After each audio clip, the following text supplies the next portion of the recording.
Kapag may sari-sari store ka, ang tingin ng iba, mapera ka na. Kasi araw-araw may pumapasok na benta. Hindi ganun yon.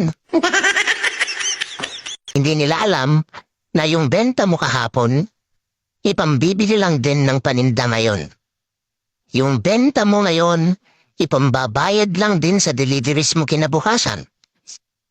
Yung benta mo bukas, ipambabayad lang din sa iba mong deliveries at walang katapusang cycle na paulit-ulit.